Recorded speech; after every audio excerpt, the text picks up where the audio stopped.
विरक्त इंद्रियार्थेषु प्रशांतात्मा जितेन्द्रिया। कैसे सुदामा जी थे? कृष्णस्यासीत् सखा कश्चित्। श्याम सुंदर कृष्ण के ये अभिन्न सखा थे। सखा जानते हैं किसे कहते हैं? जो बहुत खास होता है। सखा शब्द का उल्टा करिए क्या होता है? बहुत खास, उसे सखा कहते हैं। श्याम सुंदर के बड़े ही अभिन्न मित्र थे सुदामा जी। बचपन के जब पढ़ते थे तब मित्रता वही थी। आज भी श्याम सुंदर को सुदामा जी मित्र मानते थे। ब्राह्मणों ब्रह्मवित्तमः। सुदामा जी ऐसे साधारण ब्राह्मण नहीं थे, ब्रह्म ज्ञानी ब्राह्मण थे जिन्होंने ब्रह्म को जान लिया है। जब ब्रह्म को जान लेता है जीवात्मा तो फिर संसार से वैराग्य हो जाता है। संसार की कोई भी वस्तु, कोई भी स्थान या कोई भी व्यक्ति उसको आकर्षित नहीं कर सकता। त्रिकाल संध्या ही नहीं, सुदामा जी 24 घंटे भजन में लगे रहते। कृष्ण का ध्यान, कृष्ण की पूजा, कृष्ण का नाम जपना, कृष्ण के गुणानुवाद को सुनना, कृष्ण के पावन लीला का दर्शन करना, ये सुदामा जी का दिनचर्या बन गया था।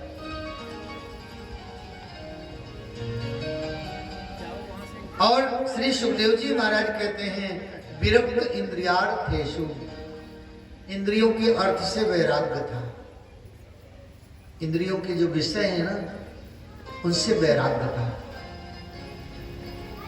ये जो संसार के जो दृश्य है ना, जो दिखाई देता है, ये आंखों का क्षेत्र है। आंखें इसको देखती हैं।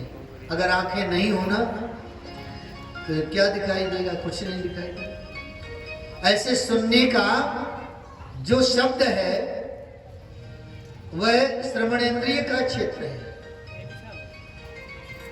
जो शब्द निकलता है उसको श्रवणेंद्रिय सुनती है और सुन करके फिर मन को भेजती है।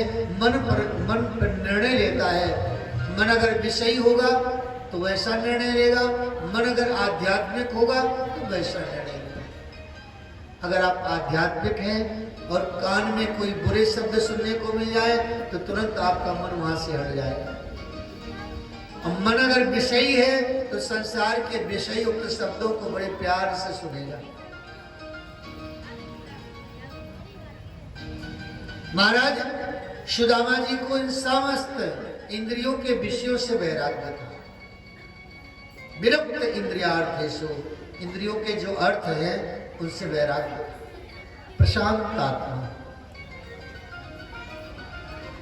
जब इंद्रियों के शब्द यानी कान के जो लक्षण है, शब्द सुनना,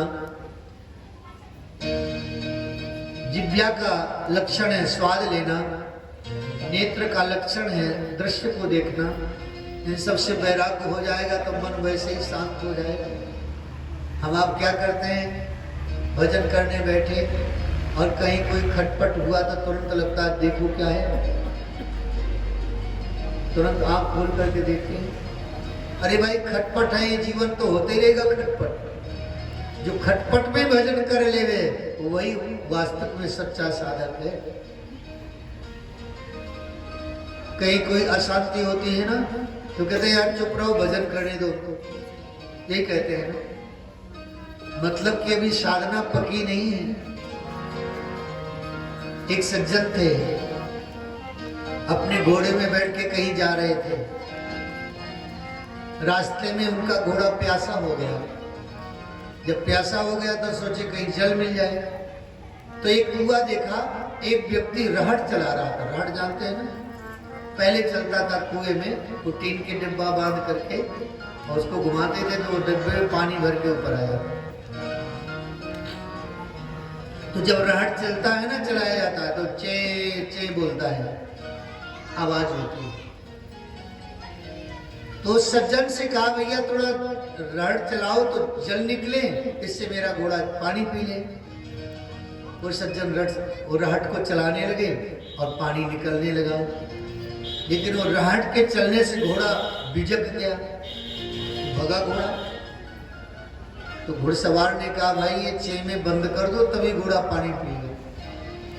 तो सज्जन ने कहा भाई चेमे बंद होगा तो पानी नहीं निकलेगा। भाई चेमे बंद करेंगे रहट बंद हो जाएगा, पानी निकलेगा नहीं। समझदारी तो इसी में है कि चेमे में, इस धूमधाम संसार में आपका मन रूपी घोड़ा जल रूपी परमात्मा के नाम को जप ले।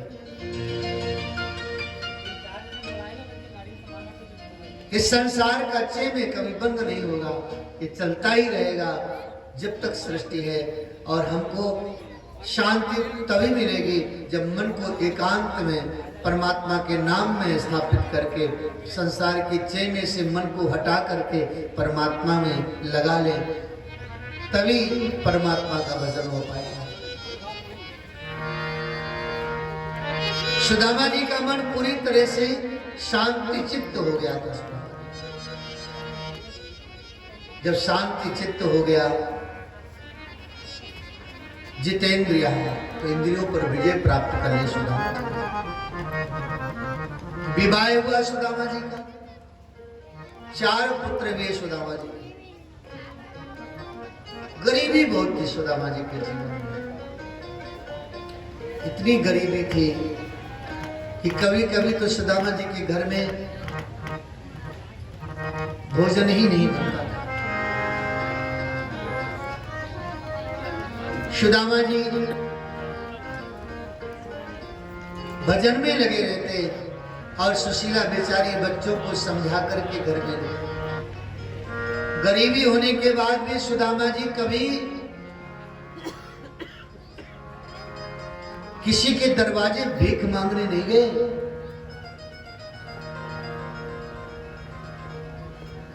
सुशीला का जीवन इतना दुखमय था, लेकिन सुशीला ने कभी सुदामा जी से शिकायत नहीं की कि जब से विवाह होके आए तब से मैंने कभी सुख नहीं देखा आपके पास। इतनी गरीबी थी सुशीला के पास कि गहने तो थे ही नहीं, जो सोने के आभूषण होते हैं ना, वो सुशीला के पास बिल्कुल नहीं थे। अरे सही साड़ी भी नहीं थी तन को ढकने के लिए।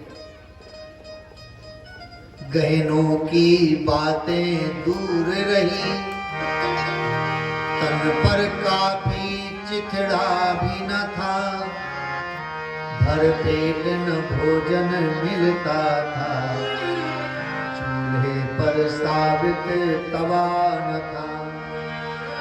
कंगाली की यह हालत थी, बहुधा उपास हो जाते थे, फिर भी विरक्त रख कर मन को हरि भजन प्रेम से गाते थे। इतनी गरीबी थी सुशीला के पास, फिर भी दोनों प्राणी बड़े प्रेम पूर्वक भगवान के भजन में लीन रहते थे।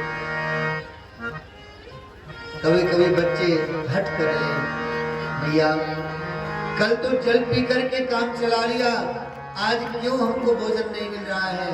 सुशीला समझा देती, बेटा आज एकादशी है।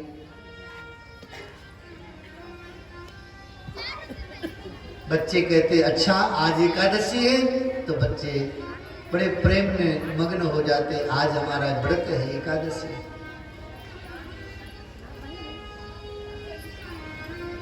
ऐसे हफ्तों महाराज कभी कभी बिना भोजन के ही चल जाता उनका। एक दिन सुदामा जी बैठे थे और आज मन में पता नहीं क्या सुदामा जी के भाव आया। सुशीला से कहने लगे, सुशीला तुझे हमने बताया नहीं, बचपन का हमारा एक मित्र है कृष्ण सखा। सुशीला ने कहा आपने बताया नहीं अभी तक। हाँ सुशीला, वह कृष्ण है ना, द्वारिका का इस समय राजा है, उसकी द्वारिका सोने की है। सुशीला कहती तो जब इतने बड़े आपके सखा हैं तो आप एक बार चले जाइए उनके पास, मिल तो आइए। सुदामा जी कहते अच्छा आज एकादशी है, तो आज हम लोग क्या करेंगे, आज हम लोग सुशीला सोचती कि एक बार सखा के पास जाएंगे ना तो सखा कुछ कृपा करके दे भी देंगे तो काम चल जाएगा, कुछ दे देंगे। लेकिन सुदामा जी कहते हैं नहीं नहीं सुशीला, मैं इस स्थिति में अपने सखा के पास नहीं जा सकता, बात को टाल देती। ऐसे समय बीता, महाराज बहुत कष्ट में जीवन था, लेकिन भजन के प्रभाव से वह लौकिक कष्ट सुदामा जी को व्याप नहीं रहा है, सुदामा जी को प्रभावित नहीं कर रहा है। एक दिन सुदामा जी के घर में कहीं से भोजन का पारस आया। पारस जानते हैं ना, कहीं कोई भंडारा होता है तो पारस भेजते थे, पहले का ये नियम था। अब तो महाराज जब से बफर सिस्टम चल गया ना तब से पारस भी समाप्त हो गया। पहले था जब पंगतें होती थी तो कहते थे महाराज फला के यहाँ पारस पहले पहुंचा दो, पंडित जी के यहाँ मंदिर में पारस जाता था। अब तो बफर सिस्टम शुरू हुआ, पता नहीं चलता, ना कोई भोग लगाता है ना कोई महाराज पूजा होती है, बस आए और रखा है सामग्री, खाओ पियो जाओ। ये भी पता नहीं चलता कि बनाने वाले कौन है।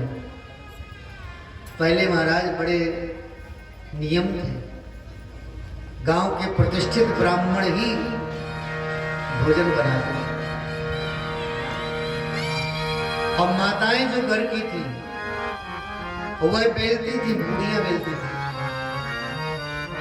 गांव के जितने भी अपने संपर्क में जो ऐसे जैसे कुशवाहा समाज आके साग मनिया करना, आटा गूंथना इत्यादि काम करते, धोबी आवे वो अपना काम करे, बढ़ई अपना काम करे, कुम्हार अपना काम करे, खवास अपना काम करे, कितना आनंद है।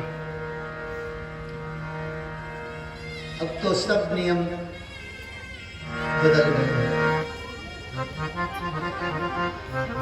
पहले माताएं जब पूड़ी बेलती थी ना तो सुंदर गीत गाती थी, बड़े भाव से गीत गाती थी और उस गीत का जो भाव था उस भोजन में समाहित हो जाता। बूढ़ी बूढ़ी माताएं सब बैठ करके बड़े भाव से गीत गाती थी। हरे पास मंडप छा